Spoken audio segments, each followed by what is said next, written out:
If you were looking for instructions on how to install the bottled ink for the specific Epson printer that is here on the screen, then stay tuned. You're not going to want to miss this video. And so there's not going to be any problems with you using the product. So as you can see, the way you install these ink bottles is you take the ink bottle, you open up the cap, and then you're going to open up also the compartment for the specific color. Make sure you're matching up the ink bottle with the specific ink color. Now with these remanufactured bottles, very simple, very easy. You're just flipping upside down and you're placing it in the ink compartment so it can fill up the ink tank. Now this is where we're going to use the Epson branded ink bottle, and so you're most likely going to receive this ink when you first buy the printer, so you need to know how to install these ink bottles. Now these ink bottles have a specific pattern on them, and that ensures that you don't put the wrong color in the wrong nozzle. And so you see the difference here with the remanufactured ink versus the Epson ink. That nozzle at the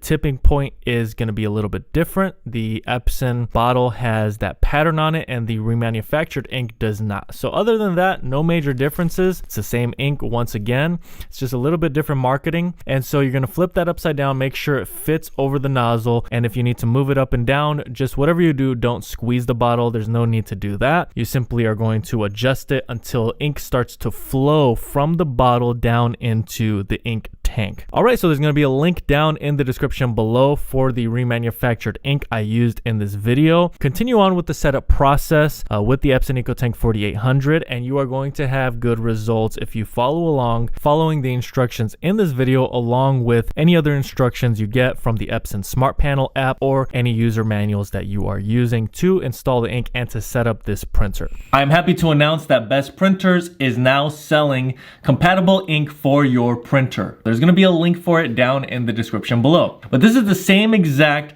dye-based ink as the Epson ink bottles. You're going to get the same high quality prints with this ink. The biggest difference is this ink is going to be a lot less expensive. All right, so I hope this video was helpful. If it was, please make sure to like. Any questions at all, comment below. And if you want more content like this, please make sure to subscribe.